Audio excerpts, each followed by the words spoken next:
Hola, vamos a presentarles nuestro trabajo final de química del segundo trimestre.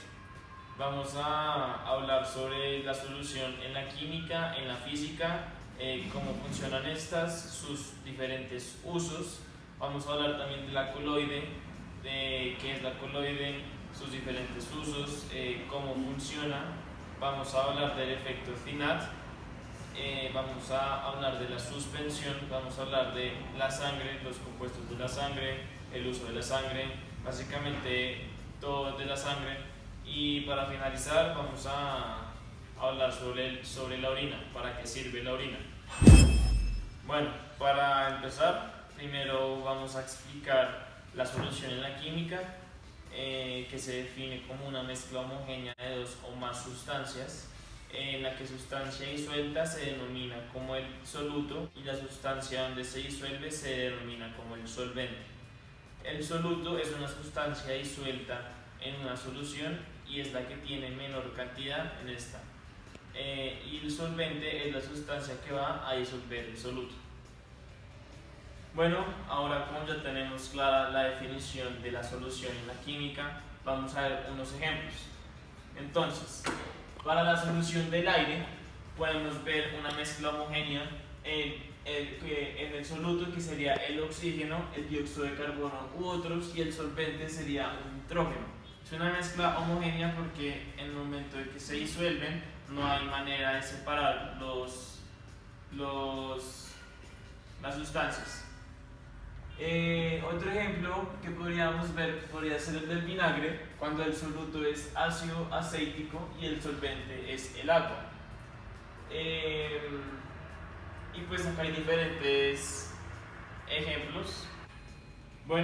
Como tenemos claro los diferentes ejemplos de las soluciones químicas, podemos resaltar cómo el aire es un producto de un proceso natural en el cual genera una solución que es el aire.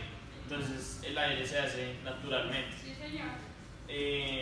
Otra solución química que podemos ver en los casos domésticos podría ser el Nestlé. Entonces vamos a hacer una solución con el agua y con el polvo del Nestlé, en el cual el agua es el solvente y el Nestlé es el soluto. Entonces el Nestlé va a ser disuelto en el agua. Entonces vamos a ver cómo está el agua clarita, es agua totalmente normal, y el agua va a disolver el Nestlé.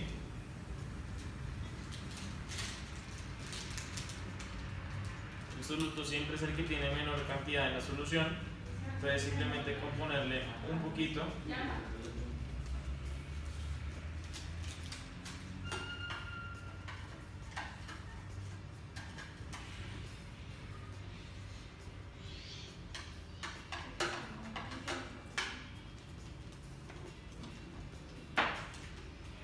vamos a ver cómo cambia totalmente el color del agua y se convierte en Nestlé.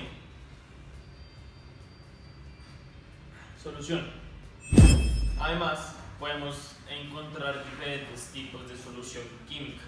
Por ejemplo, podemos encontrar la solución saturada, que es la que contiene la máxima cantidad de soluto. Podemos encontrar la solución concentrada, que es donde la cantidad de soluto disuelta es próxima a la determinada por la solubilidad. La próxima es la solución sobresaturada, que es la que mantiene una mayor cantidad del soluto. Ahora voy a explicar qué es la solubilidad. La solubilidad es un término que relaciona a las partes de una solución y se refiere a la capacidad que tiene una sustancia, en este caso que es el soluto, para disolverse en otro solvente. Un soluto se disuelve mucho mejor cuando la temperatura aumenta, la cantidad de soluto a disolver es adecuada y cuando el tamaño de las partículas es fino. A continuación vamos a explicar qué son las propiedades coligativas. Se le denomina coligativo a aquellas propiedades propiedades que no dependen de la naturaleza del soluto presente, sino de las moléculas de soluto en reacción con el número total de estas presentes en la disolución, por adición de un soluto no volátil, aplicable al menos en soluciones diluidas. Las propiedades coligativas son descenso de la presión de vapor, descenso del punto de congelación, aumento del punto de ebullición y por último la presión osmótica. Bueno, entonces yo les voy a explicar qué es un coloide, cómo funciona, cómo se prepara, sus diferentes usos y los tipos, y también un poco sobre el efecto Tyndall y el movimiento browniano.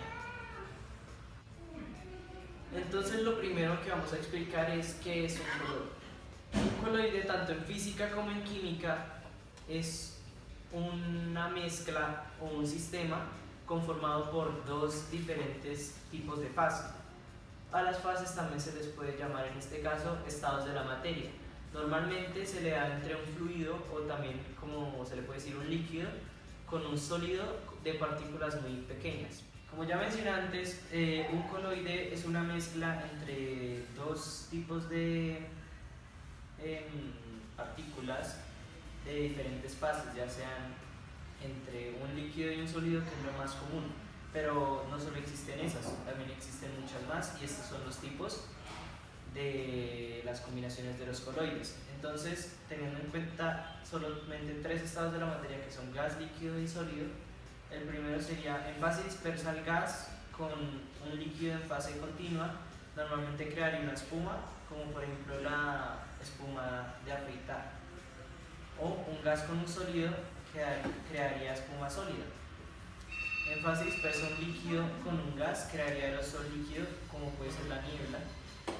Un líquido con un líquido, que también se puede, aunque sean del mismo estado, puede crear leche o salsa de mayonesa o cremas cosméticas. Un líquido con un sólido puede llegar a crear gel, como la gelatina o una gominola, o incluso el mismísimo queso. Lo que sigue también es en fase dispersa el sólido con un gas. Entonces, en este caso se podría crear un aerosol sólido, y un ejemplo podría ser el humo o el polvo en suspensión. En fase dispersa otra vez un sólido con un líquido podría ser un sol, como así se llaman, y un ejemplo de algo ya más conocido podría ser una pintura. Y entre un sólido y otra vez un sólido, que aunque sean del mismo estado, si se pueden juntar, podrían crear un sol sólido, como por ejemplo un cristal de rubí. Como ya expliqué los diferentes tipos de coloides que pueden existir, ahora les voy a presentar los diferentes usos domésticos que podemos ver todos los días, o usos diarios, como le quieran decir. Entonces, por ejemplo, lo más común que todo el mundo tiene y se considera un coloide es la sangre. Esto se combina o se obtiene de agua combinada con plasma sanguíneo, siendo la primera la fase fluida y la segunda la fase dispersa. Otros dos cosas muy comunes que podemos ver casi todos los días pueden ser la gelatina o la leche. La leche se consigue de la fase fluida siendo agua y la fase dispersa entre grasa, proteínas, minerales y glúcidos, entre otros. Y la gelatina como fase fluida, colágeno, y la fase dispersa, partículas de agua y minerales. También otros ejemplos o los resultados ya de diferentes combinaciones podemos obtener cosas como el aerosol, la niebla, el humo, la nata, la arcilla, vidrios coloreados, cemento, merengue, goma, entre muchísimas otras cosas. Básicamente muchas cosas que vemos todos los días son consideradas como coloides. Entonces vamos a hacer un experimento como para demostrar qué es un coloide. Entonces vamos a hacer un ejemplo como si esto fuera tinta. Entonces la combinación para crear tinta es agua con pigmentos de color muy pequeños. Lastimosamente esos pigmentos de color no son tan fáciles de conseguir, pero vamos a usar esta tinta como si fueran los pigmentos de color. Entonces el procedimiento es muy sencillo. Untamos la tinta con un poco de agua. Al untarla se va a crear lo que sería la pintura y la podríamos usar. Y como ven, ya es una pintura o un color de tinta diferente. ¿Esto por qué sucede? Ya que resulta que los coloides son mezclas homogéneas entre dos tipos de fases, una líquida y una sólida en este caso, y son muy difíciles de separar por lo que son homogéneas, porque obviamente un líquido de estos, un tinte, no se puede separar muy fácilmente, tocaría recurrir a métodos muy complicados, por lo tanto se considera una mezcla homogénea. Bueno, entonces yo les voy a explicar un poco sobre el efecto Tyndall y el movimiento browniano. Entonces, primero, el efecto Tyndall es un tipo de tendencia que se da cuando en una mezcla de coloide se ve reflejada la luz en los objetos y debido a esto son visibles. Por ejemplo, cuando se crea un humo, que es una mezcla coloide, se pueden ver debido al reflejo de luz que las partículas cuando se unen reflejan. ¿Esto qué es lo que quiero decir? Que las partículas por separadas no reflejan la luz, pero cuando se unen y mezclan su mezcla coloide, se unen para reflejar la luz. Y con respecto al movimiento browniano, es un tipo de movimiento aleatorio que se da en tipos de estados o fluidos, ya sean líquidos o gaseosos. Un ejemplo de este podría ser cuando un polen se transporta en una gota de agua en muchos sentidos o en muchos lugares sin razón alguna, de manera totalmente aleatoria. Y se llama así ya que su creador se llamaba Robert Brown. Bueno, les voy a hablar de la suspensión química. Las suspensiones son mezclas heterogéneas conformadas por un sólido polvo o pequeñas partículas no solubles que se dispersan en un medio líquido o gaseoso. Cuando uno de los componentes es el agua y los otros son sólidos suspendidos en la mezcla. Esto es conocido como las mezclas como suspensiones mecánicas. Las suspensiones presentan varias características. La suspensión es una manera de disolver todas las características de los elementos químicos, así para que se originen por ellos mismos. Hay muchas formas de suspender las mezclas químicas de los elementos. Teniendo claro el concepto de las suspensiones, podemos asumir que es parecido a las coloides. Pero lo único que diferencia estas dos mezclas es en el tamaño de sus partículas. Además, las suspensiones dificultan notablemente el paso de la luz, pudiendo llegar a ser opacadas. Hay varias formas para separar esta mezcla de suspensiones, ya sea decatación, filtración, centrifugación o evaporación. A continuación, varios ejemplos de suspensión. El jugo de frutas, que se puede separar por decatación o por filtración con un colador. El agua turbia de los ríos, que también es por decatación. Ceniza en una erupción volcánica. Harina suspendida en agua. Medicamento en sobre, maquillaje en polvo. Cremas exfoliantes. Bueno, a continuación les daré un claro ejemplo de la mezcla heterogénea como es la suspensión en este caso. Entonces primero agregamos aceite.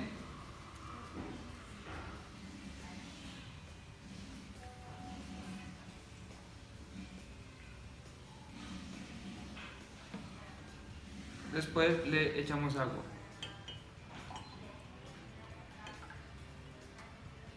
Podemos ver que se diferencia completamente el agua con el aceite. Después le echamos estas semillas de chía.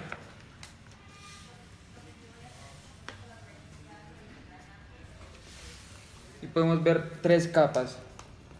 Y cada una se distingue por su color y su forma. Digamos, el agua está de primeras, el aceite de segundas y las semillas de chía está de últimas. Y no se van a mezclar porque, como ya les había dicho, es una mezcla de suspensión, una mezcla heterogénea. La mezclamos, igualmente va a seguir con sus mismas capas de agua, aceite y chía. Entonces, esto es el ejemplo de la suspensión. ¿Por qué sucede esto? Resulta que el agua y el aceite, el agua tiene moléculas polares y el aceite tiene moléculas no polares, lo que se les hace imposible unirse, creando así esa mezcla heterogénea. Bueno, ahora les explicaremos qué es la orina, cuáles son sus componentes y para qué sirve la orina, qué diferentes usos podría tener y qué usos le podría dar el ser humano. Entonces, la orina es un líquido compuesto por agua y sustancias que el organismo separa, que es secretada por los riñones después de la filtración de la sangre. La orina se almacena en la vejiga y se elimina durante la micción. Se compone de 95% de agua, 2.5% de urea y otros 2.5% de mineral, sales y otros componentes. Bueno, como ya explicamos qué era la orina y vimos sus componentes, ahora vamos a decir algunos usos que esta tiene. La orina tiene muchos usos. La gente le puede dar usos caseros, usos domésticos, ya sea para el cuidado personal, para la salud personal. Entonces mucha gente lo que hace es aplicarse orines en diferentes partes del cuerpo para rejuvenecer la piel. Pero más que todo, la orina se puede usar y se usa hoy en día. Los médicos la usan mucho para detectar enfermedades que los seres humanos podríamos tener y no podrían ser detectadas con otros exámenes. Entonces, hacen exámenes de orina, los llevan a un laboratorio, los examinan y dependiendo del nivel de glucosa, dependiendo del color, del olor, pueden detectar una enfermedad. En este caso, podría ser desde la casa, no hay necesidad de ir a un médico. Si tú puedes saber si tu sistema digestivo o tu sistema interno está bien o no, dependiendo del color de la orina que usted está haciendo. Entonces, si la orina es totalmente transparente, usted está excedido en la hidratación que se está dando, es decir, está tomando mucha agua y muchos líquidos. Cuando está transparente clara, es una muy buena señal de la hidratación. Cuando está amarilla clara, es una muy buena señal de la hidratación. Cuando está nivel 4, que es más o menos como marrón, es un indicativo de que está tomando muy poca agua, se está hidratando muy poco y que tiene que mejorar su hidratación.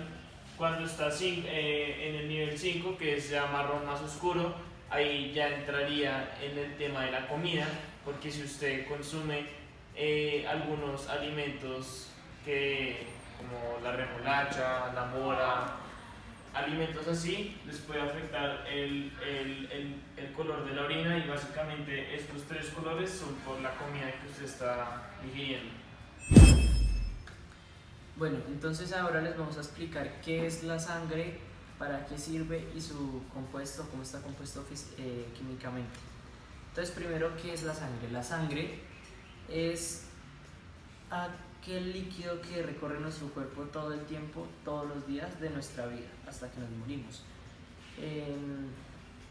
Dependiendo del peso, sexo, edad y altura de la persona, la cantidad de litros que tenemos en el cuerpo de sangre cambia, rota o es diferente entre sí. Normalmente una persona adulta tiene entre 4 y 6 litros de sangre, es decir, un 7% de su peso corporal, lo cual es bastante teniendo en cuenta que es sencillamente un líquido. La sangre se encarga de llevar o transportar nutrientes y todo lo que necesitamos para nuestro diario funcionar, y es básicamente uno de los motores que nos mantiene vivos. Hablando un poco químicamente, la sangre es un coloide y, como ya había dicho anteriormente, está compuesta en fase fluida, o sea, la líquida, por agua, y la fase dispersa de plasma sanguíneo.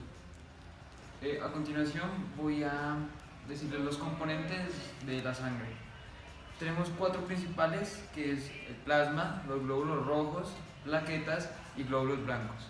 El plasma es el principal componente de la sangre y consiste en su mayoría de agua y una mezcla de nutrientes, iones y desechos, y también proteínas. Los glóbulos rojos son responsables de transportar el oxígeno y dióxido de carbono. Las plaquetas son responsables de la coagulación de la sangre, y por último, los glóbulos blancos forman parte del sistema inmunatorio y tienen una función en la respuesta inmune. En base a todo nuestro aprendizaje y conocimiento que hemos tenido a lo largo de este trimestre, como clases, talleres y pues nuestra evaluación sumativa, que les hemos dado varios ejemplos de mezclas, podemos concluir, como le dijo mi amigo Kevin, la orina se ha usado mucho para detectar enfermedades. Estos exámenes de orina se llenan los laboratorios y podemos ver imágenes como esta, donde se puede ver una mezcla de suspensión entre la orina y la glucosa. Podemos ver que no se disuelve y podemos detectar claramente dónde está la glucosa y los orines. Como en el ejemplo que yo les mostré, es con el aceite y el agua. Cuando mezclamos el aceite y el agua, se detecta un tinte amarillo y el agua. Entonces, por este medio, por esta mezcla, se han detectado varias enfermedades gracias a la mezcla de suspensión. Logramos concluir que, y como yo lo dije anteriormente, la orina es una forma de identificar diferentes enfermedades, por lo que nos dimos cuenta, pudimos concluir que cuando una persona orina y sale de un color más o menos de anaranjado a rojo, puede tener como una ruptura en el riñón o podría tener cálculos. Entonces concluimos que esta es una solución química, ya que es una mezcla homogénea entre el orín y la sangre, ya que se disuelven y generan el color rojo cuando orina y sale el color rojo así, y pues pudimos concluir que esa es una mezcla homogénea.